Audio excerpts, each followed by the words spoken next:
ठीक है मारिया साहबा, एक अहम खबर भी आ रही है। इजराइल का ईरान पर एक और हमला। तेहरान में इजरायली हमले में 60 अफराद शहीद हो गए हैं। ईरान के सरकारी टीवी के मुताबिक ईरानी दारुल हुकूमत में एक हाउसिंग कॉम्प्लेक्स पर इजरायली हमले में 20 बच्चों समेत 60 अफराद शहीद हो गए हैं। इजराइल का ईरान पर एक और हमला। तेहरान में इजरायली हमले में 60 अफराद शहीद हो गए हैं। ईरान के सरकारी टीवी के मुताबिक ईरानी दारुल हुकूमत में एक हाउसिंग कॉम्प्लेक्स पर इजरायली हमले में 20 बच्चों समेत 60 अफराद शहीद हो गए हैं।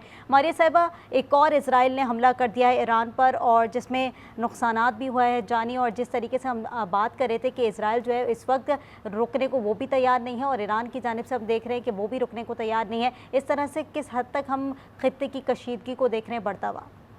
देखिए, ये बढ़ेगी तो सही, लेकिन अभी भी बहुत कंट्रोल्ड है, क्योंकि अभी तक ईरान ने अपने गैर रवायती नासर इस्तेमाल नहीं किए हैं। लेकिन अगर ईरान अपने गैर रवायती नासर इस्तेमाल करता है तो फिर यकीनी तौर के ऊपर ये जंग का जो सिचुएशन है, ये जंग का जो इम्पैक्ट है, वो तब्दील हो सकता है।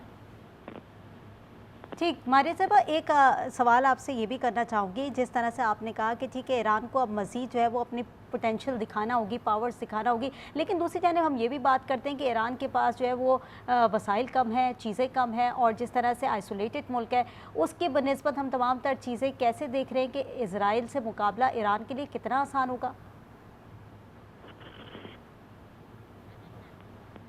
हमारा राब्ता मुनक़ता हो गया। हमारे साथ मारिया सुल्तान साहिबा मौजूद थी। आपके वक्त का बहुत शुक्रिया। आपको बता रहे हैं कि इजराइल का ईरान पर एक और हमला। तेहरान में इजरायली हमले में 60 अफराद शहीद हो गए हैं। ईरान के सरकारी टीवी के मुताबिक ईरानी दारुल हुकूमत में एक हाउसिंग कॉम्प्लेक्स पर इजरायली हमले में 20 बच्चों समेत 60 अफराद शहीद हो गए हैं। जबकि इससे पहले की डेवलपमेंट ये है कि ईरान ने जासूसी मिशन पर मौजूद इजरायली ड्रोन्स मार गिराए हैं। ईरान के सरकारी मीडिया के मुताबिक फोर्सेस ने सलमास के सरहदी इलाके में कामयाबी से इजरायली जासूस ड्रोन्स को मार गिराया है, जिन्होंने मुल्क की फ़ज़ाई हुदूद की खिलाफ वर्जी की है। इस वक्त जो सिचुएशन है वो ईरान इजराइल कशीदगी इस वक्त जारी है, जिसकी निस्बत ईरान की जानिब से भी रिटेलिएट किया जा रहा है, और इसराइल भी हमला करने में इस वक्त पीछे नहीं है।